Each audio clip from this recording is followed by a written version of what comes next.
Krishna Katha. This is the 9th verse of the 31st chapter of the 10th canto of Srimad Bhagavatam. What does Krishna Katha do? What is the effect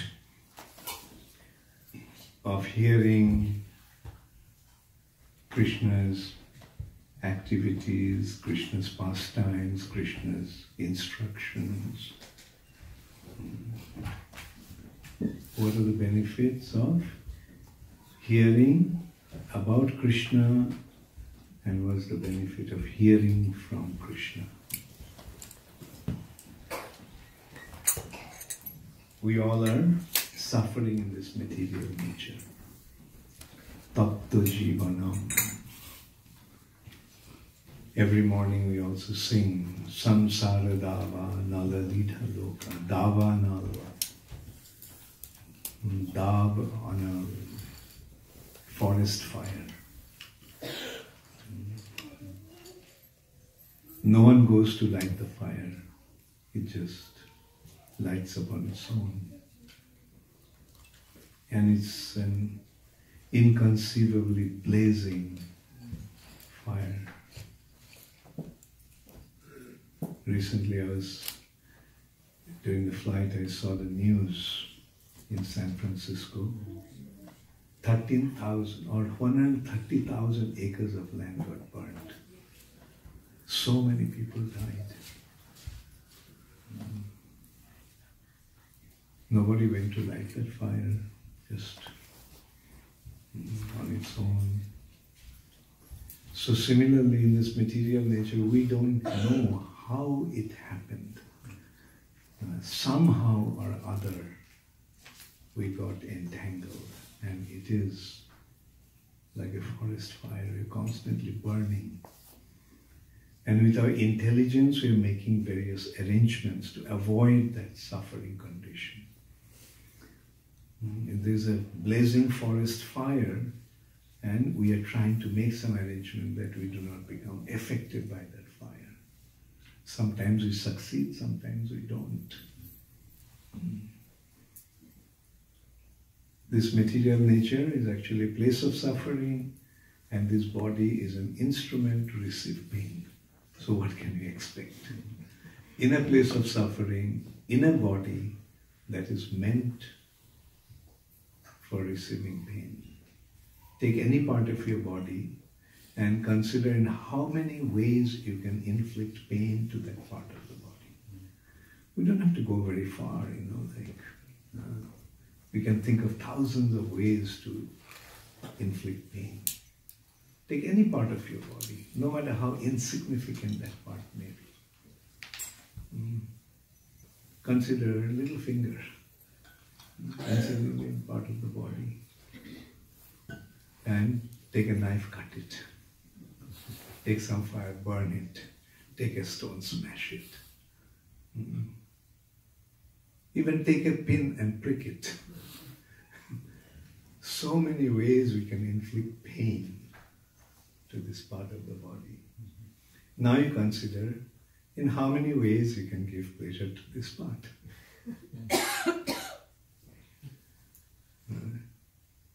Practically none. And that principle applies to every single part of our body. Every single part of our body. So, what's the conclusion? This body is a wonderful instrument to receive pain. A wonderful instrument for receiving pain. So we are in a place of suffering with a body that is meant for receiving pain. What can we expect? Fortunately, we have one faculty. That faculty is intelligence. With the intelligence, we are avoiding the suffering conditions, trying to. The intelligence There's fire, and if I put my hand in that fire, I'll get burnt. So intelligence says, don't put your hand in the fire. Crossing a road, a car is coming. Intelligence says, don't cross the ground, don't cross the street now. In this way, intelligence makes various arrangements to avoid the suffering condition. It's very hot. Intelligence produced a device called air conditioning to avoid that heat. Very cold. Intelligence developed a device called central heating. So we are creating the heat to avoid that. So it's difficult to climb up the stairs. Intelligence developed a desired device, lift. See, especially the human beings with their intelligence are developing different arrangements to avoid the suffering condition. But still, for how long can we succeed? Sooner or later, we cannot really struggle with these arrangements. Against this arrangement, suffering. We succumb to a suffering condition. Although we are trying to avoid suffering, we cannot. There are so many ways. Especially there are three kinds of sufferings. Suffering caused by the body, suffering caused by body and mind, adhyatmic, suffering caused by other living entities, and suffering caused by nature, daiva. We may have made various arrangements to avoid the suffering condition. We have a beautiful mansion with all kinds of facilities and all that. But a dear one dies. Suffering comes. Suffering caused by mind. Body may have been so many arrangements to avoid, but we cannot avoid this mental suffering, emotional suffering. Made beautiful arrangements for enjoyment, then somebody comes and sets the house in fire. Or a mosquito comes and bites. You get disease.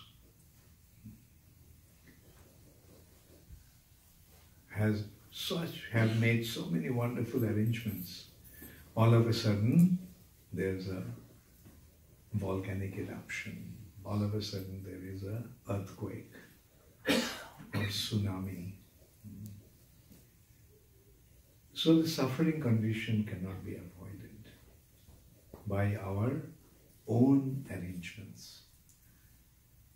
But Krishna Katha, Tava Kathamritam, what does it do?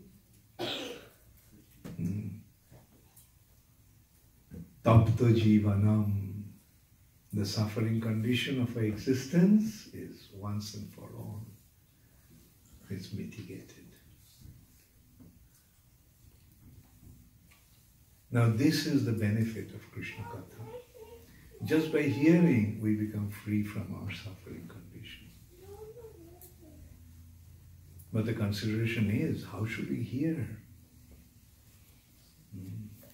Here again, there are different types of hearing. King Vikramaditya had a very intelligent minister, Kalidas. A person came to Vikramaditya with 3 identical gold statues. Absolutely identical, weight-wise, shape-wise, everything. And asked, "My dear king, can you figure out the prices of these 3 things, models?" So the king asked different ministers, they couldn't figure out. He asked Kalidas, "Kalidas, can you make out?" "Yes, I can." He said, "All I need is a thin wire." So he took the wire, passed it through the ear of that model, and it went through straight. He says, "This one's price is just the price of the gold."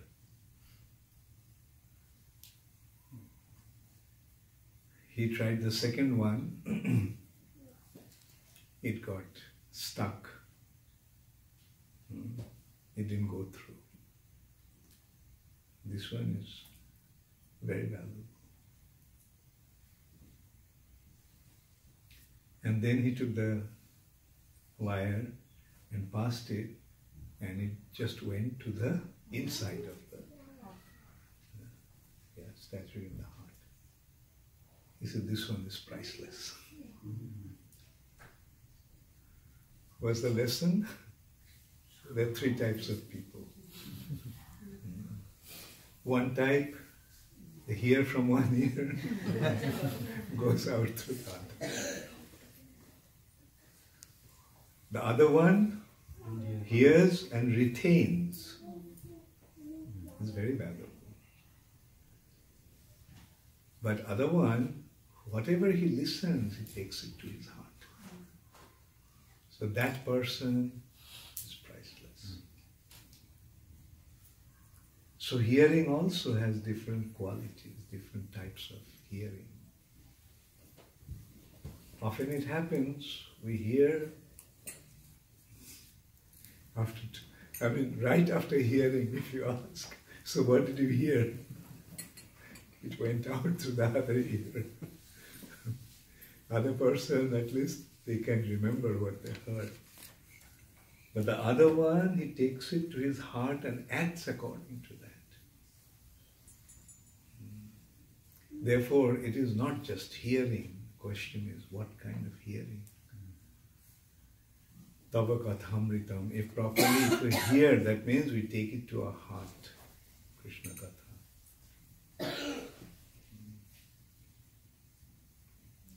Then our suffering condition will be absorbed.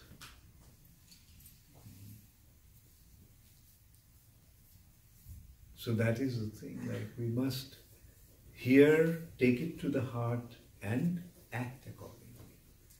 When Krishna says, "Sarva dharman parityajya mamekam sharanam vraja," we heard it, we repeat it so many times, but if we seriously consider, did we actually take it to our hearts and acting accordingly? We'll get the answer. Simple instruction, surrender.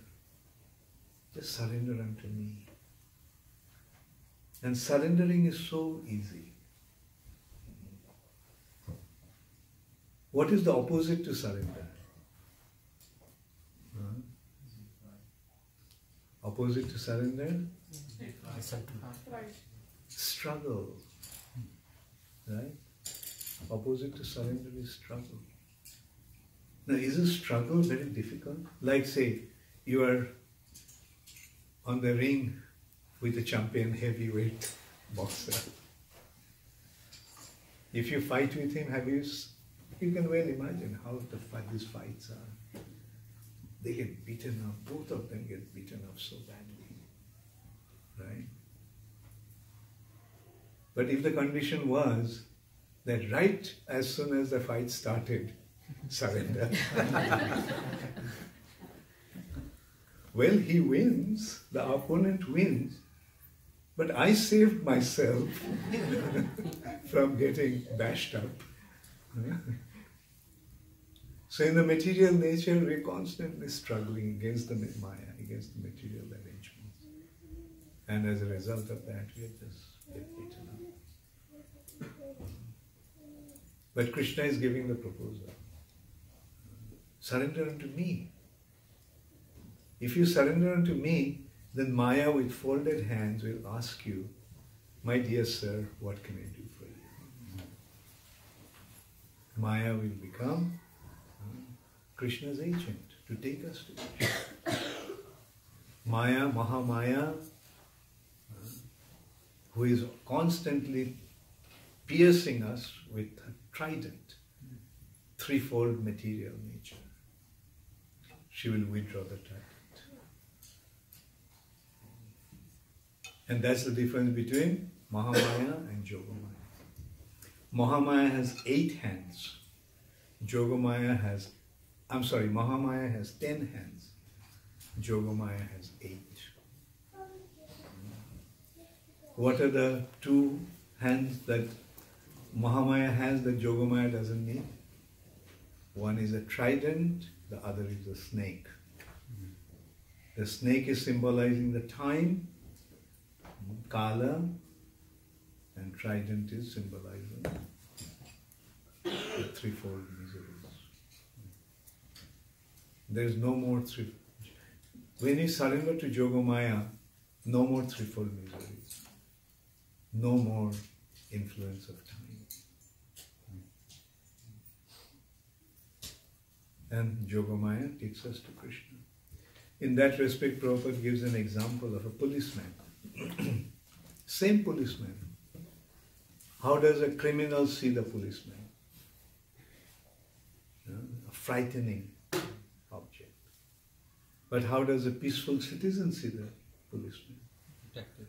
Shelter, security. And then when the time comes for him to go and meet the king or the minister, the president, the policeman escorts that person to the king. Same policeman to 2 different persons appearing in 2 different ways. Same Maya, when we are averse to Krishna, she is Mahamaya. When you are subservient to Krishna, she is Yogamaya.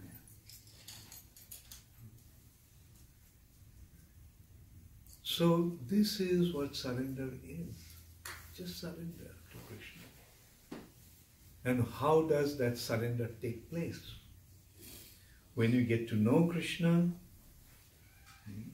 and when we understand the benefit of being sheltered by Krishna. So the surrender will come only when we hear about Krishna. Before we heard Srila Prabhupada, did you know who Krishna was? Many of us knew Krishna but didn't really know who Krishna was or who Krishna is. It's through, like that is what the Kathamritam is. Prabhupada's books are that Kathamritam. How many of you joined Krishna consciousness by reading Prabhupada's books? Please raise your hands. Yeah. So just that's the benefit of reading Srila Prabhupada's books. And that is the Kathamritam, Tava Kathamritam. And ever since you surrendered unto Krishna by reading Prabhupada's books, accepting Srila Prabhupada's instructions, what happened? Davanala is extinguished. Like remember that verse? What does the benefit? What does the surrender to a bona fide spiritual master do? The surrender to bona fide spiritual master does. Samsara dava nalalila loka tranaya karana. Tranaya means delivered. Just as the forest fire is extinguished by torrents of rain, surrendering to a bona fide spiritual master extinguishes the forest fire of material existence. Tava kathamritam tapta jivanam. Now who does distribute these words of Krishna? Kobibhir iritam. The most exalted spiritual personalities. Don't you see, Srila Prabhupada? How did Krishna consciousness come to the West and spread all over the world? Just Srila Prabhupada's divine arrangement. Just Srila Prabhupada's divine arrangements. Kobibhir iritam. And as a result of receiving this Krishna consciousness, kalmashapaham, all the impurities get washed away. Apohanam literally means stolen away. As if Krishna Katha steals away all the impurities of our hearts. It is due to the impurities of our hearts that we are stuck in this material nature. Viddate hridaya granthi chiddante sarvashamsaya kshiyante chasya karmani. Similarly, kalmashapaham, all the impurities are washed away, cleansed. And Shravana Mangalam, just by hearing, just by letting these words come through our ears, brings all auspiciousness. Shravana Mangalam. And Srimadatatam, it bestows the greatest good fortune. Srimadatatam. And Bhuvi Grinanti, ye Bhuvi Dajana. Those who distribute this Krishna consciousness all over the world, they are the most munificent personalities. So this actually, I tend to sing this song because this song actually indicates Srila Prabhupada's identity. This word Bhuvi Grinanti throughout the world. Now whoever distributed Krishna consciousness all over the world? It was not available all over the world. It may have been available in India, but that also was not there. Even from India it was extinct. And then Srila Prabhupada came and spread it all over the world. So when the gopis are singing that, Bhuvi Grinanti, ye Bhuvi Dajana, who is that personality that they are indicating? Srila Prabhupada.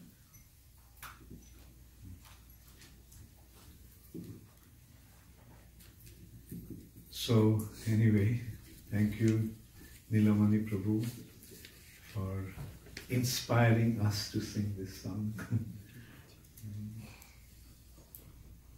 So, Krishna's Poganda Leela. Poganda age is from 6 to 10. Up to 5 is Balya and 6 to 10. When Krishna crosses the 5th year, he is allowed to go and take the calves to graze, like apprenticeship or cowherd profession. Like he has to take out the cows, but he can't just take the cows straight away. He needs training. And the training is coming through 5-year-old, 6-year-old, and it's happening now. You're 6 years old. So they are taking the cows. With great excitement, all the cowherd boys, Krishna's friends, they're taking the calves.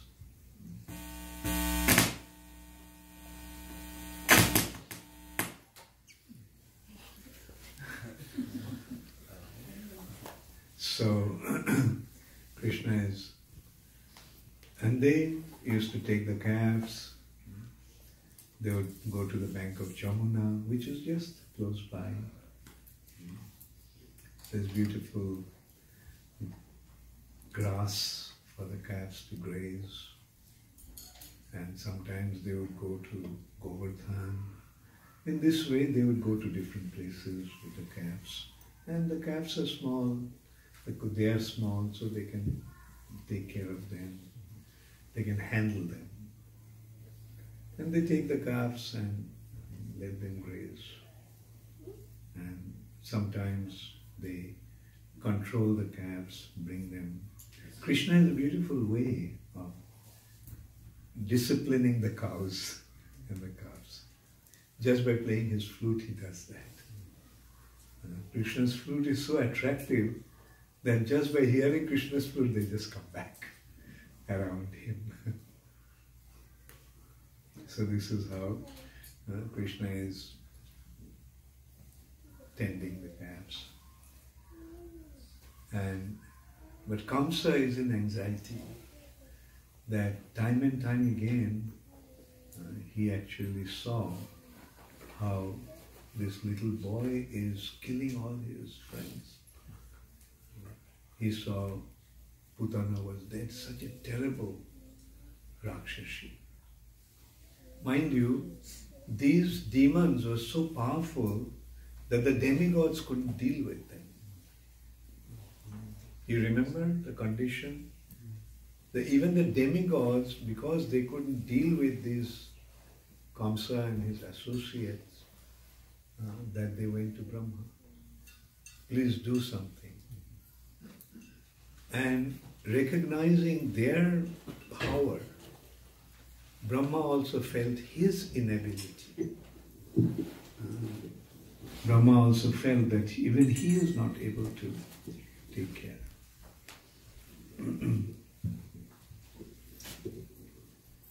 So, Brahma admitted that I can't deal with this situation. So suggested, let's go to Vishnu. So from that, we can understand how powerful these demons were.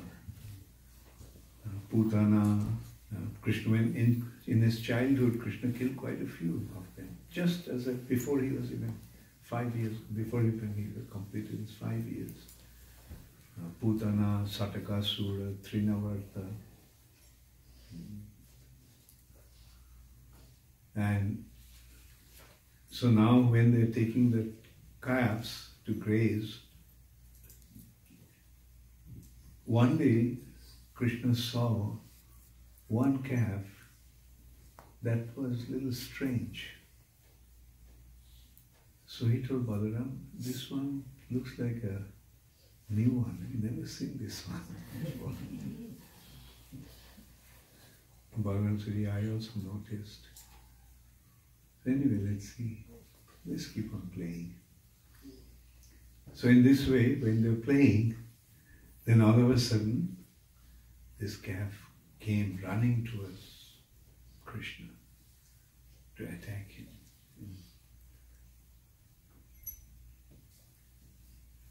Krishna just punched the thing on the nose.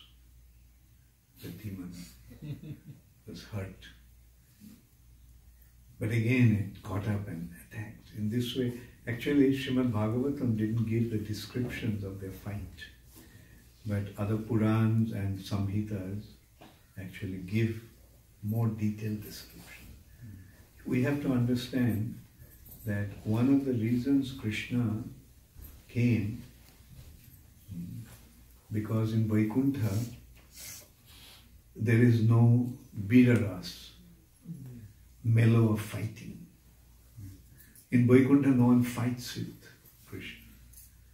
Remember Jai Vijay? They actually felt that my Lord is not getting the taste of Biraras. I wish we could actually give him a taste of this Biraras. And as a result of that, they came to the earth planet as enemies and they fight.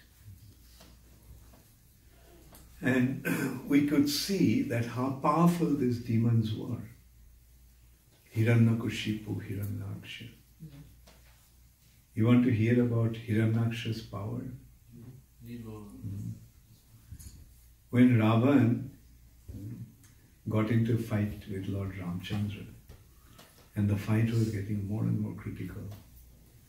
So Ravan saw that he needs more ally. So he went to Bali Maharaj, Sutta. Bali Maharaj advised him, Ravan, don't fight with him, he'll never win. And besides that, you have done something wrong. He stole his wife, give his wife back, why getting into this unnecessary trouble? Ravan said, look, I got into this fight, now I can't retreat. I have to fight, even if till the end.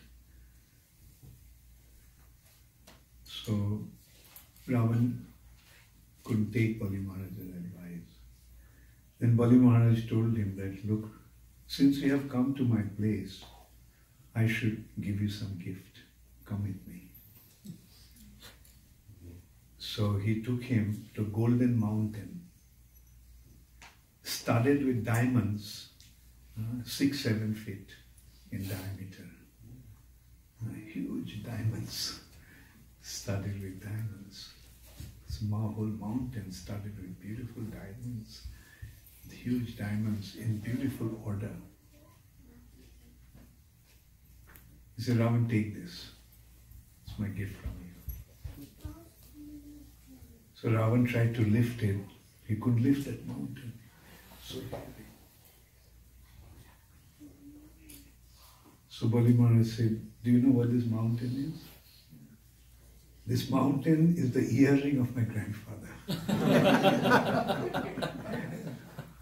Earring of my grand-uncle.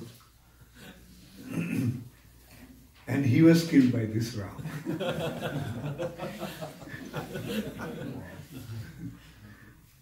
So what chance do you have in this thing? So, Sarvadharman Parityajya, Krishna mekam sharan, Rama mekam sharanam braja. But he couldn't take that advice. So anyway, we can see how powerful these individuals were. In Satyuga, Hiranyakashipu, Hiranyaksha. In Treta Yuga, Ravan, Kumbhakarna.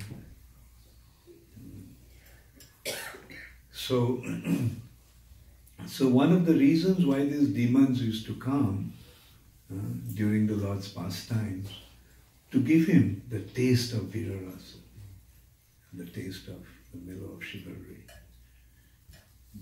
So by fighting, so the point is that whenever these demons came, there was a terrible fight.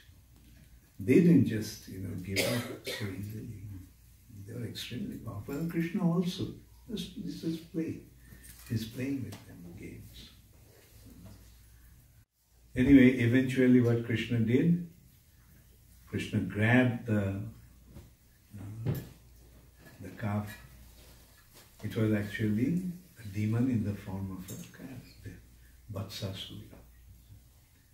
And he started to swing him overhead. Like you should keep on swinging like that, and what happens? The life air leaves the body. And then let it go. And that calf Vatsasura fell on the tree.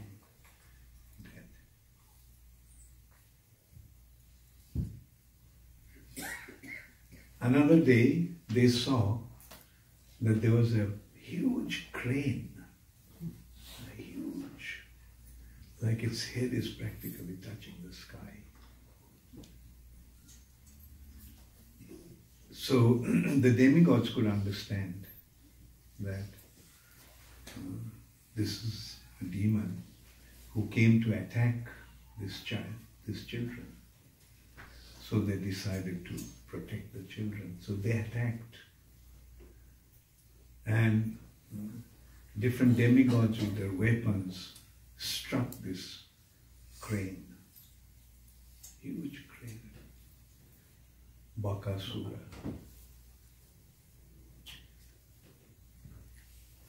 Like Indra struck the thing, that Bakasura, with his thunder, and it ruffled some feathers of Bakasura. So there's a description that when Bakasura was standing there, look, his feathers were a little ruffled, and so one after another, Agni Dev, even Brahma attacked him. Nothing happened. So then Bakasura was waiting, and as soon as Krishna, out of curiosity, they came to see, wow, what kind of bird this is. We have never seen such a thing. And Bakasura just swallowed Krishna. Krishna generated such heat from his body that the demon could not keep Krishna within. Spat him out. Krishna, so this is how they fought for quite some time. Then finally, Krishna just, when the Bakasura came to swallow him, with his feet, he just got the lower jaw. And with his hand, he put to grab the upper jaw, and he gave such a tug that his body split into two. Bakasura is dead. So these two, Bakasura and Vatsasura, were actually Putana's brothers. They came to take revenge. And now they are dead.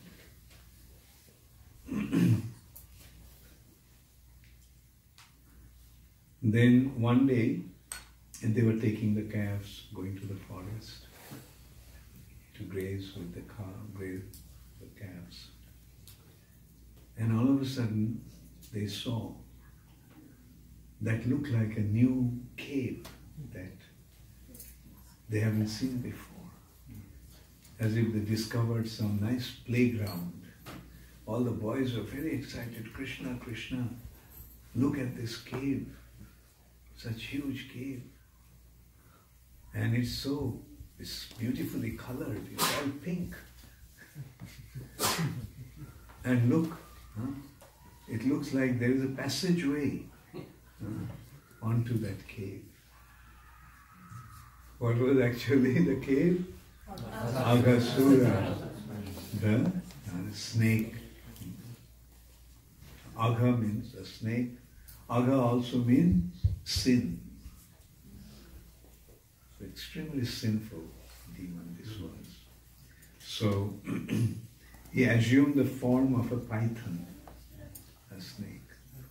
It was so huge that with his gaping mouth, it looked like his upper jaw was touching the sky. And his mouth looked like a huge cave. And its tongue looked like a passageway onto that cave. So boys were very excited. So excitedly, they all entered into the mouth of Aghasura. And he was waiting for Krishna to come in. So that day, Balaram didn't come. That day was Balaram's birthday. So Mother Rohini wanted Balaram to stay at home. So Krishna realized that he saw the danger. He realized that it's a snake, an associate of Hamsa, who came to cause trouble. And he was worried. All the cowherd boys and calves have entered into the mouth of the serpent. And Aghasura also was waiting just when Krishna would enter, close his mouth and kill them all. So finally Krishna thought, okay, let me go into his mouth also. So he stepped into his mouth. And as soon as he did that, Aghasura closed his mouth. And so Krishna expanded himself. Aghasura had a big body. The mouth of a serpent is practically the length of his body. So, but Krishna expanded himself into a form even larger than the mouth of Aghasura. Can Krishna do that? Yes. But Krishna, what is not possible? So he made himself so big that Aghasura couldn't swallow him. He got stuck there on his neck. And then Krishna started to emit heat from his body. So as it is, Aghasura, Krishna got stuck in his throat, and now that heat, he was writhing in pain. And it was so, he was stuck in such a way that his soul couldn't leave his body. Because a snake has only, human beings have 9 holes. And the snake have 2 holes. Maybe eyes here, or nose. Anyway. So all his holes are stuck. So Aghasura's body then, Aghasura left his body through his Brahmarandra. Actually, the yogis actually leave their bodies through the Brahmarandra and achieve the ultimate destination. Now you can see that by the mercy of Krishna, this demon actually had the benefit of leaving his body as a perfected yogi. Aghasura's soul came out of his body. It was hovering in the space. And then Aghasura was waiting for Krishna to come out. And as Krishna came out, his soul merged into his body, into Krishna's body. Brahma was watching, and he saw that this demon was so powerful that even the demigods couldn't deal with him. This demon was so powerful that the demigods even used to tremble in fear just by hearing his name. And this 5-year-old boy, 6-year-old boy, just killed him like this. And he was wondering who this boy is. Who is this little boy? So Brahma considered that let me find out who this is. So he was watching. So then Krishna got all the cowherd boys, revived, brought them out of Aghasura's belly. And they just, and Yogamaya made them forget about everything, what actually happened.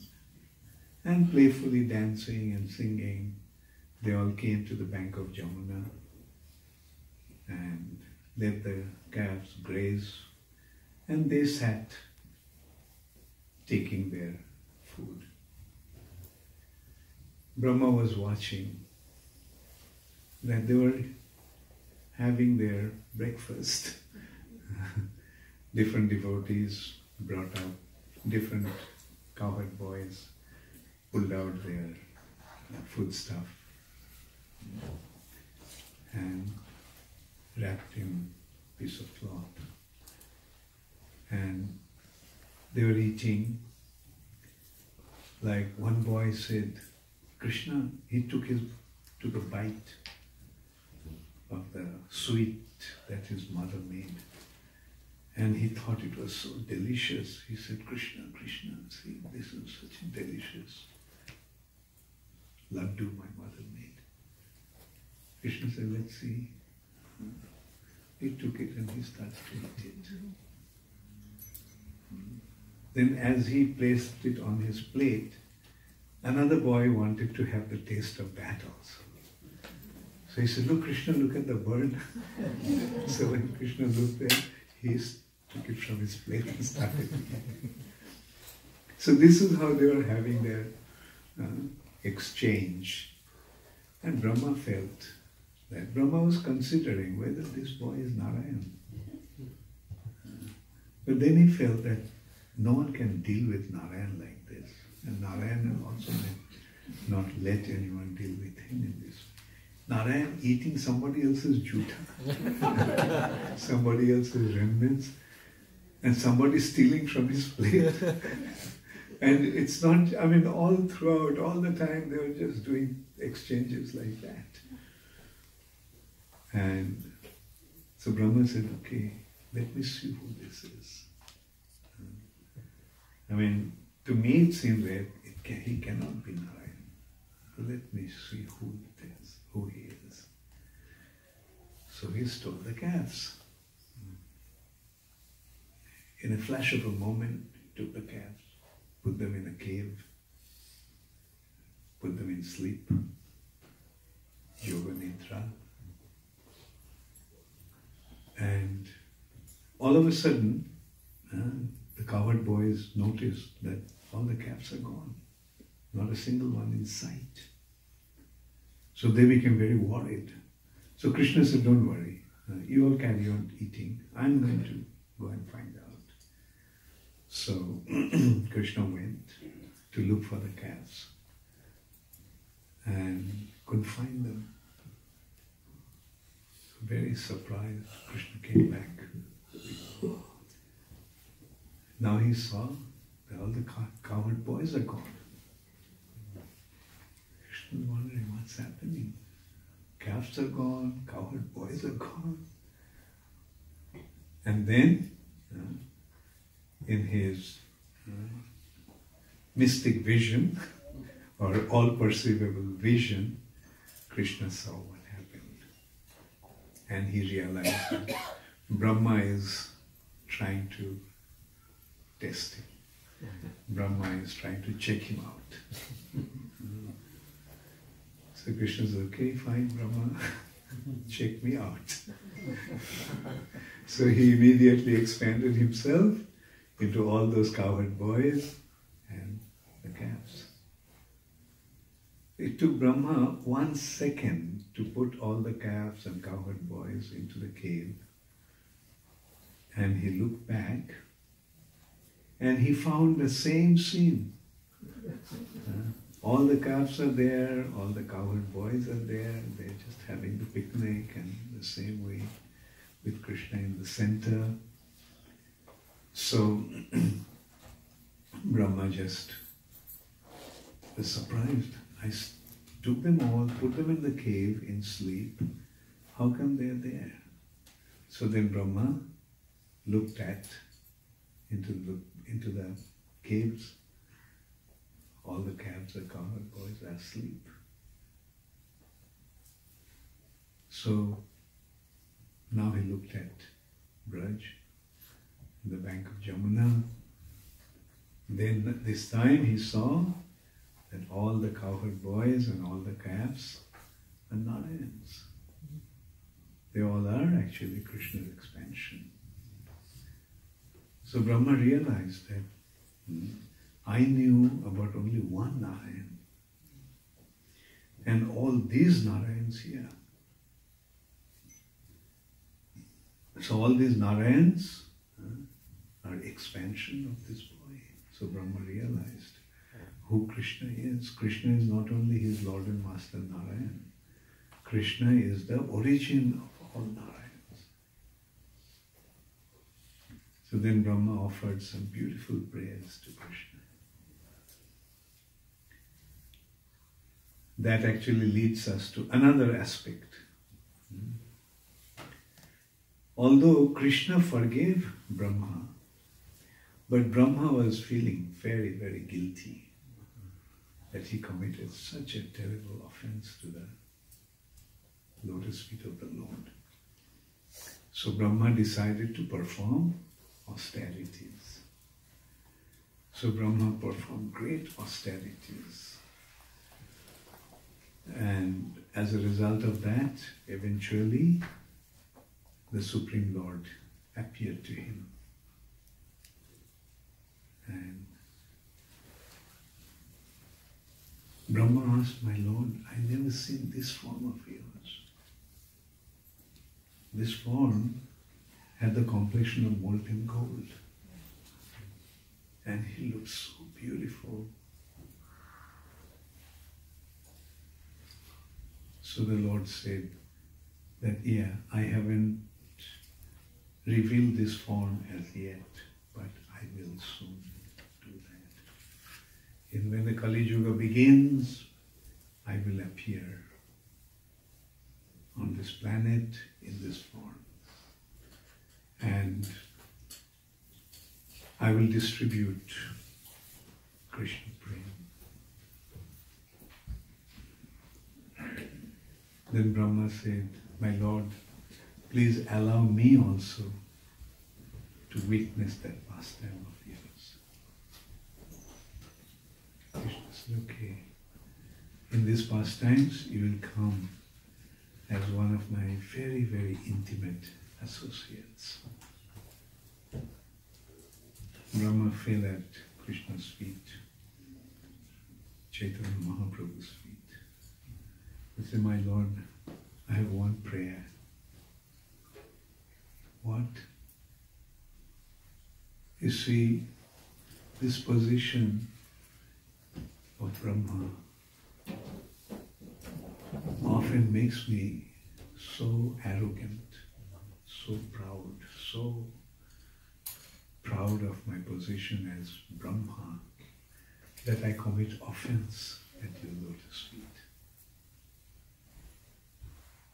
So, in this pastime, please allow me to take birth as a very fallen and low-class person. So Lord said, okay, if that is your desire, I'll fulfill your desire. But in spite of whatever position you take, your fame will be sung all over the world. And that's why in these pastimes, Brahma came in a Muslim family, Haridas Thakur. And he was a personification of humility, so humble. He would not only go into the temple of Lord Jagannath, he wouldn't even go by the road, by the temple. Being concerned that his shadow may fall on the pujaris and contaminate them. Not only his touch, he felt that even if his shadow touches them, they'll become contaminated.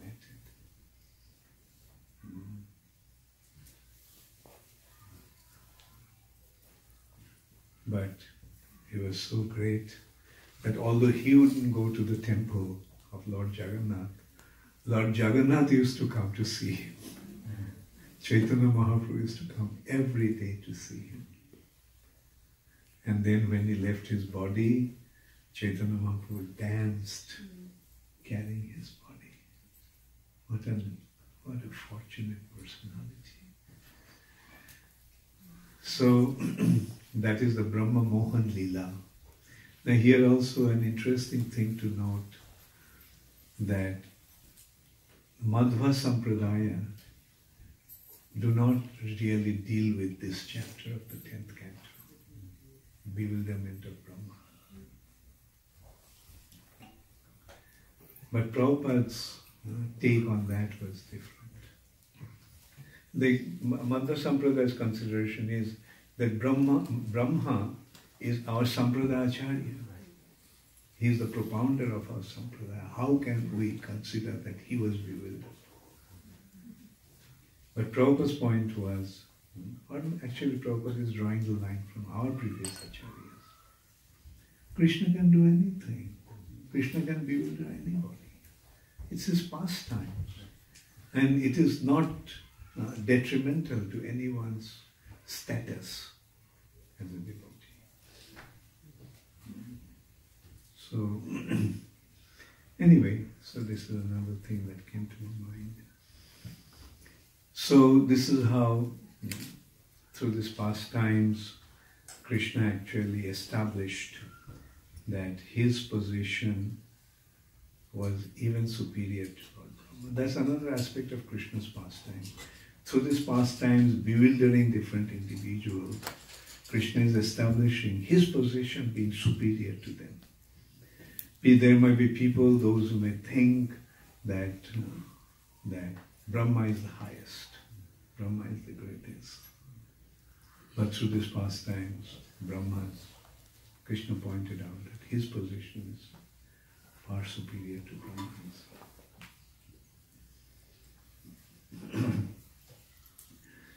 So, in this way, Krishna is playing in Vrindavan with his cowherd boys. And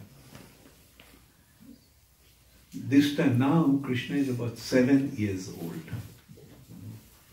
Krishna is about 7 years old. And one day Krishna saw that everyone seems to be extremely busy. So Krishna wondered, like, what's happening? Why everyone seems to be so busy? So he asked Nanda Maharaj, Father, what's happening? Why all of you are so busy today? What are you doing? What kind of arrangement is going on? Nanda Maharaj said, Krishna, not now, I'm too busy actually. Please, this is not the time to ask questions. And for me to answer questions. I'm very, very busy. It's already getting late. So, Krishna said, Father, if you don't tell me what is happening, then I will not know what you are doing. I'll remain in ignorance. Nanda Maharaj was worried because whenever Krishna asks a question and when he answers, on top of that there will be another question. Then he will answer, on top of that there will be another question. So that's why he was trying to avoid. But Krishna insisted, my dear father, if you don't tell me, then I'll remain in ignorance.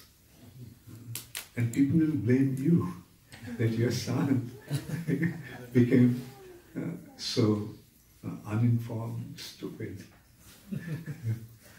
So then Nanda Maharaj said, so Krishna, we are very busy today because we are arranging to worship for Indra. So he said, why do you worship Indra, Father? Nanda Maharaj said, now he started. So, because we are cowherd people, we have to grow grass, we have to grow vegetables and grains. So we need rain. And Indra is the Lord of rain. That's why we worship Indra, so that we get rain. Father, does it rain just because you worship Indra? Yes, my dear son. Father, is it a scriptural understanding or traditional understanding or village understanding? Nanda Maharaj thought for a while. He said, Krishna, we're doing it since time immemorial. Our forefathers and their forefathers have been doing it. So traditionally we are doing it. Oh, but does it really rain because we worship Indra? Yes, my dear son, that's what everybody has been thinking, and that's why we follow the tradition. Father, do they need rain in the middle of the ocean? And does anybody worship Indra in the middle of the ocean? That Indra showers rain in the middle of the ocean. So Nanda Maharaj felt, yes, there is some truth to what this boy is saying. No one worships Indra in the middle of the ocean, and nor do the ocean need any water, but still it rains in the ocean. So he said, then he admitted, my dear son, we don't really know whether it's due to our worship of Indra that we get rain. But as I told you, that we are doing it because traditionally for generations we have been doing it. So then Krishna said, Father, there's no need to worship Indra. You are saying that we are cowherd people and for the cows we need grass and that's why we need rain. But actually, whatever we need to take care of the cows is there in Govardhan. Govardhan has such beautiful pastures, Govardhan has such beautiful fountains and streams that the cows can drink there. And he kept on describing that all the benefit that one gets from Govardhan. I said, on top of that, Father, just the name itself, look at it. Govardhan. And we are cowherd people and our business is to increase the cows.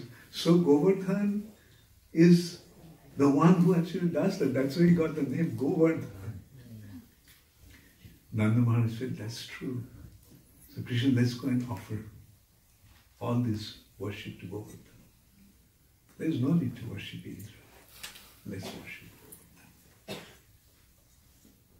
So then Nanda Maharaj called all the people. Everyone come here, please. See, this is what Krishna had been telling. Krishna had been suggesting, and he gave some very good points. Right? And I also feel that there is no need to worship Indra. So, and everyone said, yes, yes. Now, whatever Krishna says, we do that. So Krishna is only 7 years old and he's just, everyone actually is listening to whatever he says. Because they saw that Krishna is so wise that whatever he says is perfect. And by following Krishna's instructions, they were seeing that they're receiving the ultimate benefit.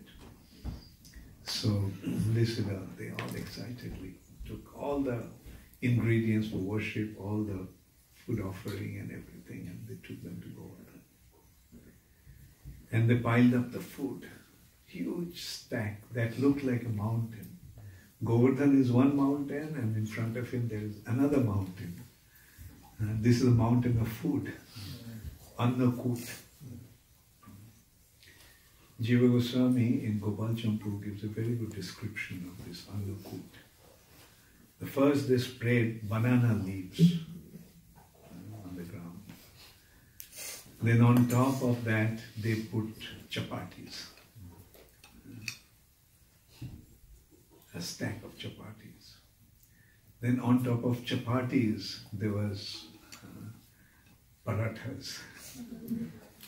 All different types of parathas. Then on top of parathas there are puris.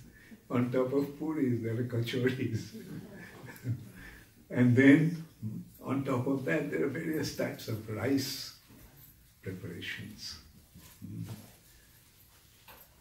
And then all the other stuffs, sabjis and pakoras and all those things are put in there. And then it became a mountain with all kinds of food stuff. And then there was a fountain of ghee flowing through that mountain.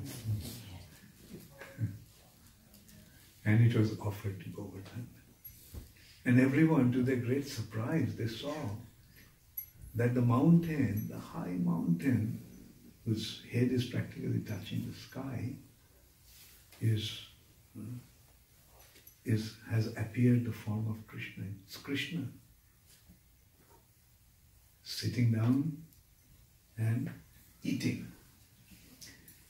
And there is another Krishna, 7-year-old Krishna, standing in front with his arms akimbo, looking at that. One Krishna is eating and the other Krishna is watching. And Govardhan was eating. Huge hands and take the food, putting on his mouth. And surprisingly they saw that as he was eating, the place got filled up again with food. And in this way he just was eating. And then after eating, he spread his hands to Mansi Ganga, took water from there and drank the water from there. And then he belched, belching of satisfaction. Now he is completely satisfied. And then all the cowherd people, they first fed the Brahmanas and Vaishnavas and elderly people. Then they fed the guests and others. And then finally, oh yeah, in the beginning, the children also. And then finally, the ladies took prasad. And after everyone took prasad, they went and made a parikrama of Govardhan. In the meantime, Indra is a little worried. Indra is already dressed up, waiting for his worship. And surprisingly, no worship came up. So Indra was really surprised. What's the matter? And then wind came and carrying the news. My Lord Indra, while they were making arrangements, this 7-year-old boy, Krishna, told them not to worship you, but instead worship this mountain Govardhan. So Indra started to tremble with anger. This cowherd people, listening to a 7-year-old boy, they disregarded my honor and worship. Sambartak, come here right away. Sambartak is a cloud of devastation. And immediately Sambartak came, my Lord, what can I do for you? Destroy Vrindavan. Sambartak immediately, yes, my Lord. And Indra suggested a hailstorm, cyclone, tornado, all of you follow him and just destroy Vrindavan. And all the cowherd people saw all of a sudden the northeastern horizon became dark, and very quickly the cloud was moving, and they were very afraid. What's happening? What's happening? Now maybe Indra may be very angry. And some said, actually, Nanda Maharaj, you shouldn't have listened to Krishna. See, now we have invited this problem. But others went to Krishna and said, Krishna, Krishna, this is the situation, what should we do? This terrible storm and rain is coming. Krishna said, don't worry.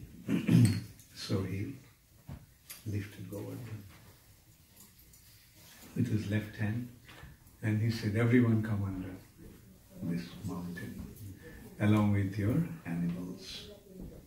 So as they approached the cavity that was created by lifting the Mount Govardhan, they found a beautiful staircase leading down and a ramp for the animals to go down. This is also from Gopal Champu by Jiva Goswami. Beautiful ramp, and so they all came underneath. And Krishna was holding the mountain. And Indra sent the Sambartaka cloud, started devastation there. The place was, Vrindavan was flooded. The water was about to come into that cavity that was created. But Anantasesh just appeared there. And Anantasesh created a dam, a wall, to protect the water from coming in. So this is how all the residents took shelter under Govardhan. So Indra told lightning, please go and find out what's happening in Vrindavan. In a flash, lightning came and went back and said, my Lord, not a single soul survived. Everyone is dead. So Indra was very happy. Thank you for this good news. But soon after that, wind went to Indra. My Lord, the information that lightning brought was wrong. After eating all the offerings that were meant for you, this mountain has become so strong that it is now flying in the sky. And all the residents have taken shelter along with their animals under that. And it's acting as an umbrella, and your rain couldn't do anything to them. So Indra said, oh, mountain flying. There used to be one mountain called Mainak that used to fly. But I cut its wings with thunder, with Vajra. So since then, it is under the ocean, static. So is it that the Mainak grew its wings again and is flying? Anyway, thunder, you go and destroy that mountain. So thunder went and started to incessantly shower its strikes. Nothing happened. Thunder can actually split mountains. But here, in spite of its incessant attack, nothing was happening to the mountain because Krishna was holding it. So Indra now became worried. Like, even thunder is ineffective. What's the matter? So he went to Brihaspati. Guru Maharaj, this is what happened. So he described what actually happened. So Brihaspati said, Indra, you made a great mistake. This person who you thought is a 7-year-old cowherd boy is none other than your Lord and Master, Narayan. And he is naturally very upset. He wanted to kill his own people. He wanted to destroy his own abode. This time Indra started to tremble like a dry leaf in the wind. Guru Maharaj, what should I do? I have offended my Lord. So Brahma said, you see, Krishna is very fond of Surabhi. So you go take shelter of Surabhi and request her to go to Indra, go to Krishna. And you follow Surabhi, hiding yourself. You better hold on to Surabhi's tail. And that's how you go there, so that Krishna doesn't see you. Because if he sees you, then you'll be in big trouble. So let Surabhi pacify Krishna. And by seeing Surabhi, Krishna will be pacified. And then you have some chance of being forgiven by him. So this is how Indra went, holding on to the tails of Surabhi, hiding behind him, hiding behind her. Then Surabhi came and bathed Krishna with her milk. Krishna was angry, naturally, very angry. But his anger subsided, seeing Surabhi and being bathed by Surabhi's milk. So when his anger completely subsided and his mood changed, and now he is again in his merciful form, compassionate form, and Indra came out, fell at his feet and begged forgiveness. So this is how Krishna's Govardhan Leela was performed. Now there are some, actually behind every pastimes of Krishna, there is a reason why Krishna did that. The purpose of Govardhan Leela was all the cowherd people were desiring to have constant association of Krishna. During the day, the cowherd boys used to be with Krishna. And at night, they were separated. The gopis used to have Krishna's association during the night, and the day they were separated. And Krishna's father and mother and the elderly cowherd folks, they would see Krishna only during the morning, and then throughout the day they wouldn't see Krishna. And when Krishna came back for some time, they would say, see Krishna, get see the association. So, but everybody wanted that, everybody was yearning, oh, I wish I could be with Krishna 24 hours a day. So that's why Krishna performed his Govardhan Leela, where for 7 days and 7 nights continuously, all the residents of Vrindavan, even the cows also, they were thinking the same way. Actually, mind you, in the spiritual world, everyone is conscious. Not only the animals, even the trees and plants are conscious. What to speak of trees and plants? Even the pillows are conscious. Floor is conscious. You want to hear about the story of the pillow? The pillow was thinking that I am always at Krishna's head and I never get a chance to serve his lotus feet. So one day Krishna, the pillow went to Krishna's feet. And Lalita came and saw that pillow move from Krishna's feet, Krishna's head to his feet.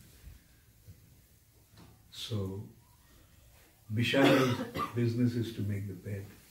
So Lalita called Vishaka, chastised her. Vishaka, you're out, you're spaced out completely. Look what you have done. The pillow is at his feet, not on his head. So they got into a fight. Vishaka said, no, I didn't do that. I all put it there. Then finally, they found out that it was Mr. Pillow himself who independently acted like that. So the point is, in the spiritual world, everything is conscious. And who are these beds? And below that, everything, expansion of Balaram. Every article of Krishna's service is an expansion of Balaram. Every article of Krishna's worship is expansion of Balaram.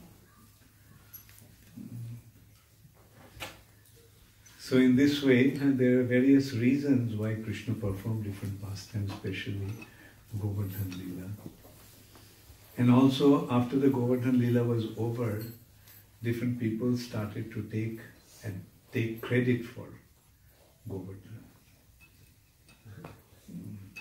The cowherd people were claiming that the ladies, cowherd girls, that because we fed Krishna with our milk, that's why Krishna became so strong that he could lift Govardhan and hold it for 7 days.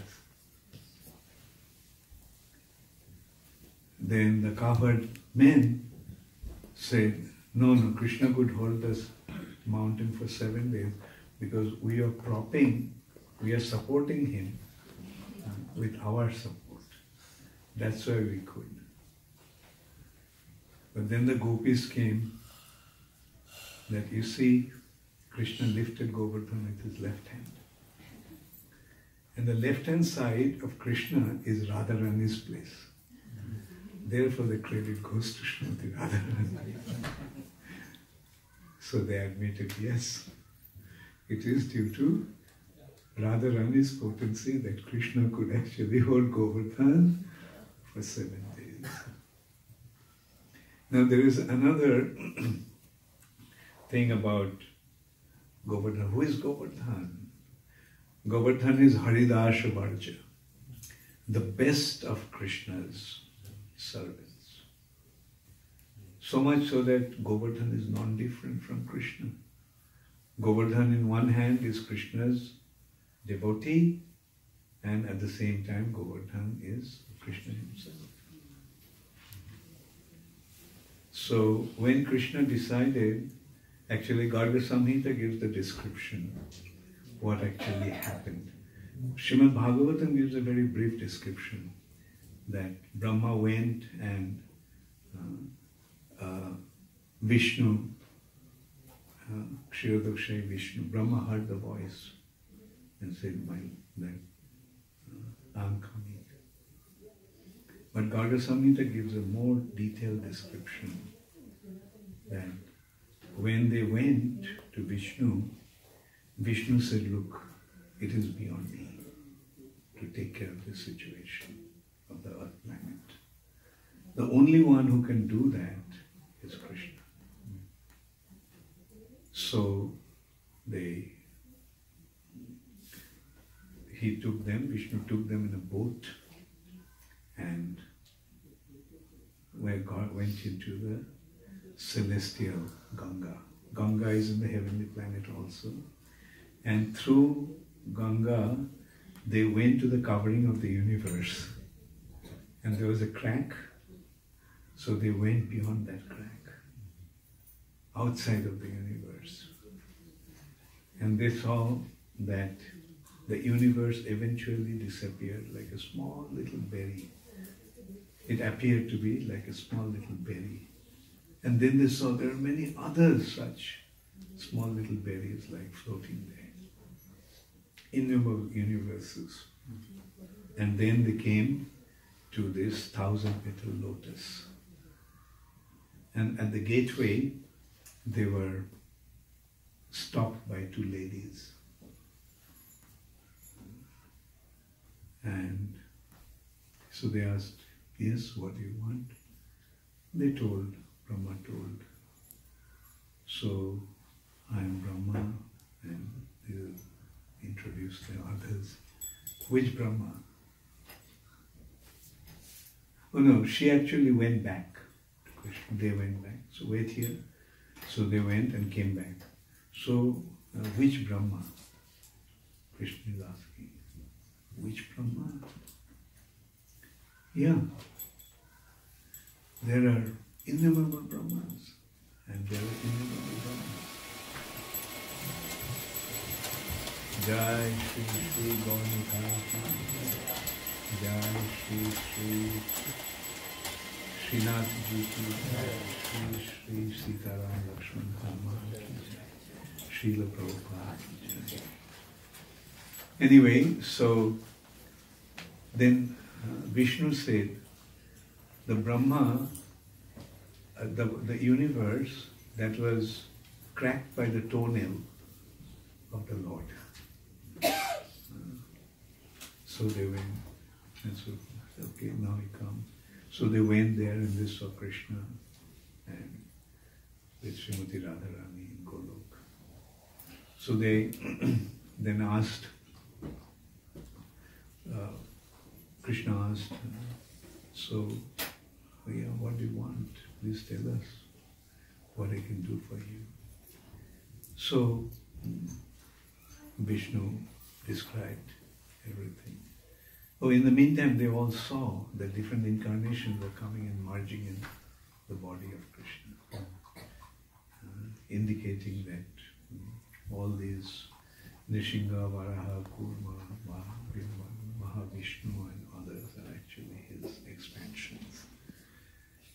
So then Krishna said, they told Krishna what is the situation of the earth planet. So Krishna said, okay, I'll come. And when Krishna said, I'll come, Radharani fainted. So when she came back to her senses, said, my Lord, if you go, then what will happen to me?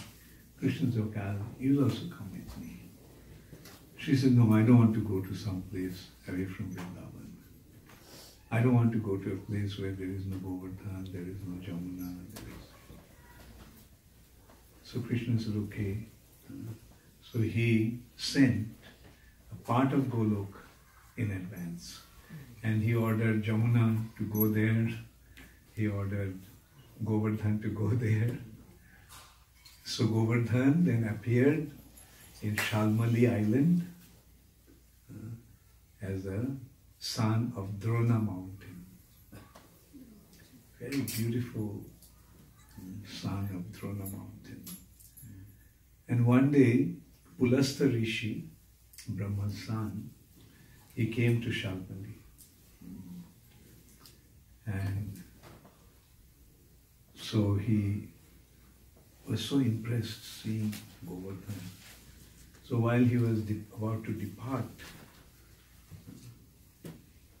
that he asked Drona mountain that, will you please offer your son to me? I'll take him to Kashi, Benares, where there is no mountain. So in this mountain I will meditate on Lord Shiva. So a sage has asked for something, so the father couldn't say no, but at the same time his heart was breaking because his son was so dear to him. So he told Govardhan, the sage wants you to go with him. Govardhan said, fine, I'll go, but on one condition, that how is he going to carry me? Then Pulastha said, no, don't worry. I'll carry you with my mystic power in my hand. Okay, but you have to take me in one stretch. Because if you stop anywhere, I won't move from there. So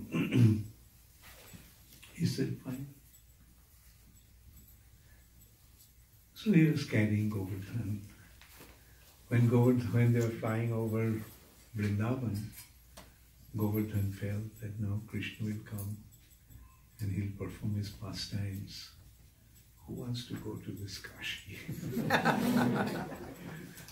So he increased his weight so much that he couldn't carry, Pulastha couldn't carry, as if he got some urge to pass. So just quickly he placed the mountain there and went. And then after taking his bath, when he came back, he tried to lift. And then, so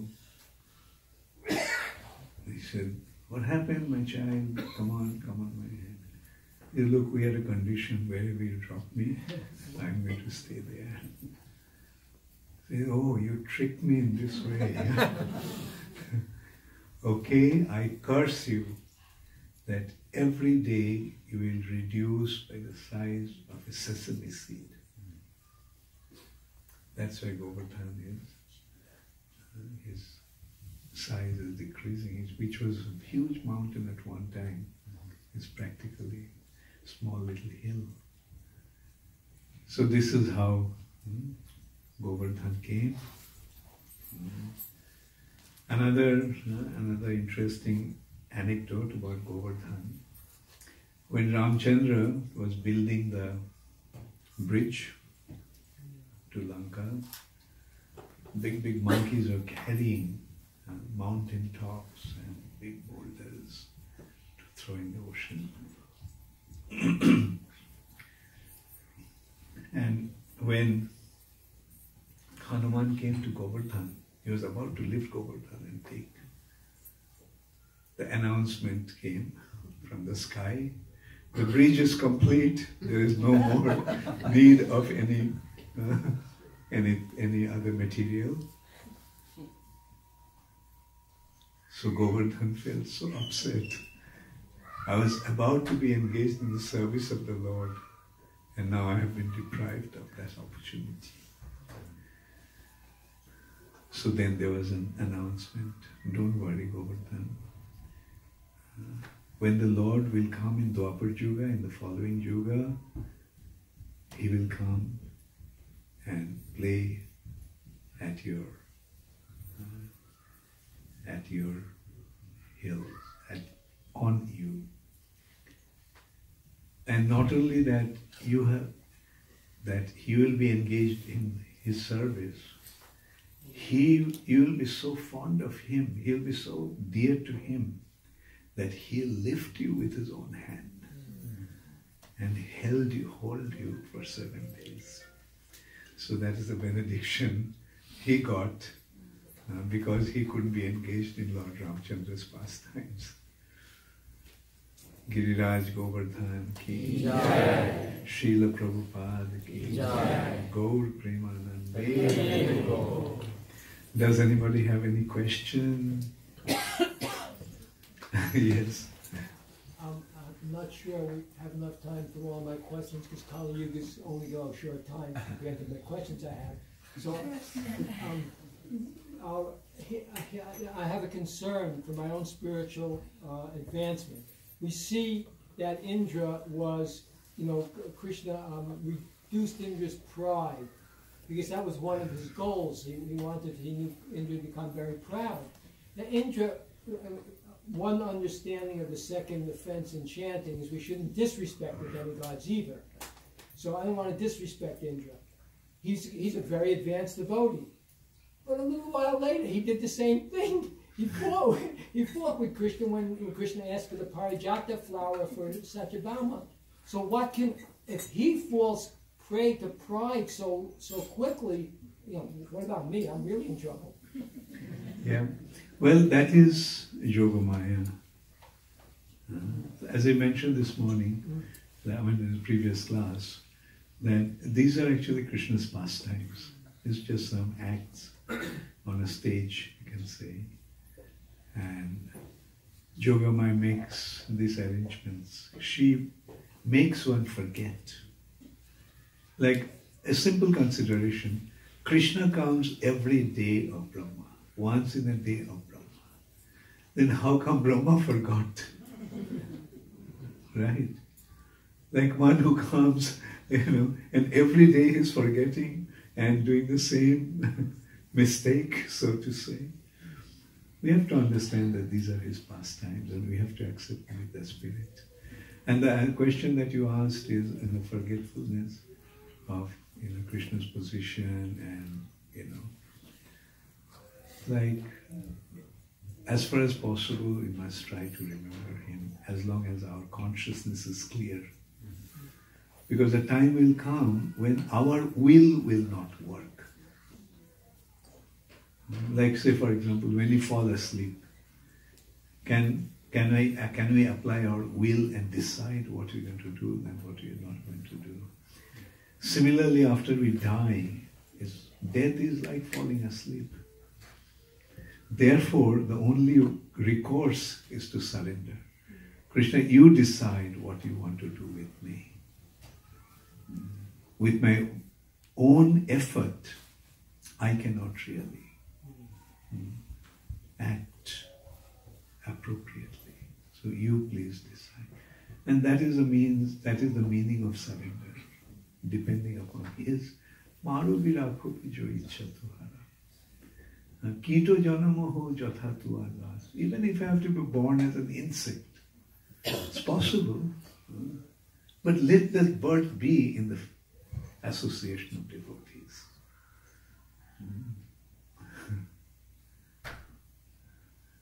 Yes, you have a question? Yeah, what's the meaning of Govardhan?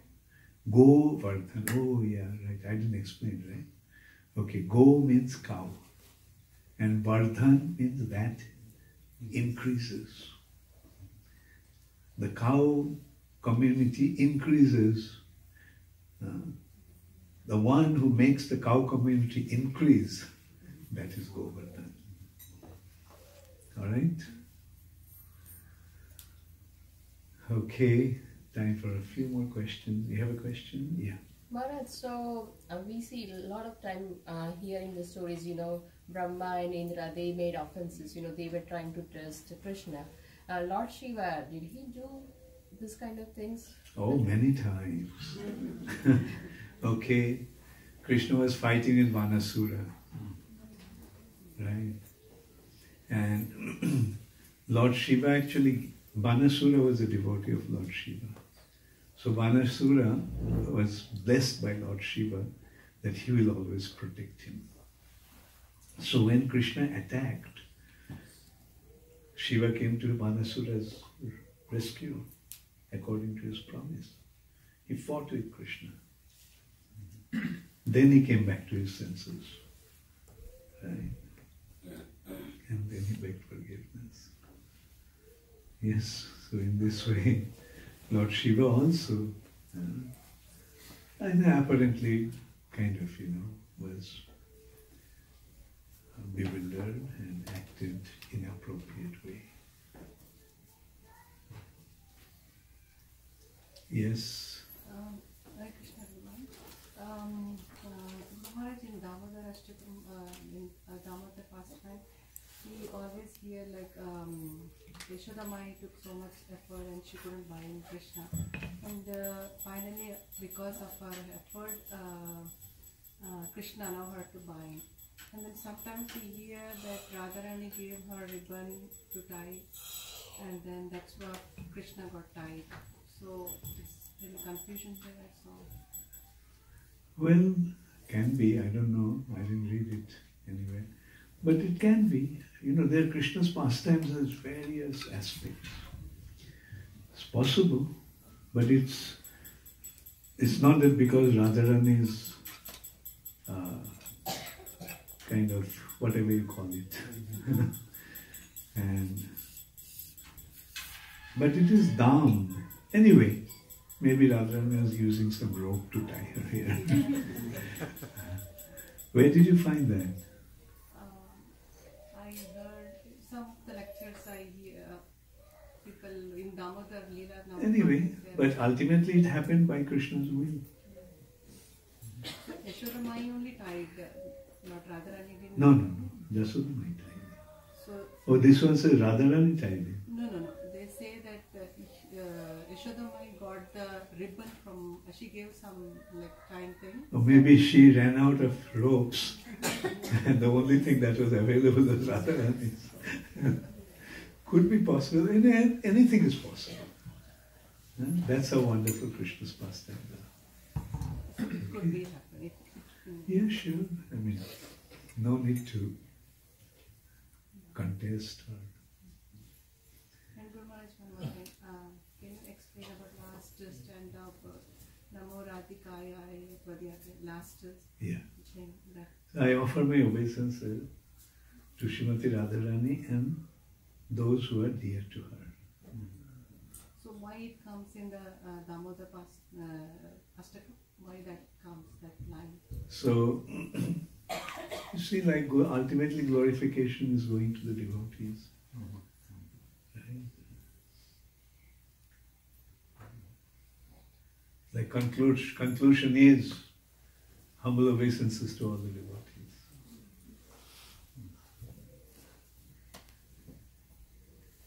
Okay, yes.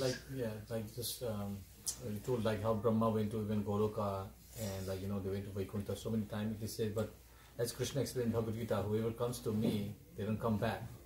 So, like, doesn't it contradict or? Come back, but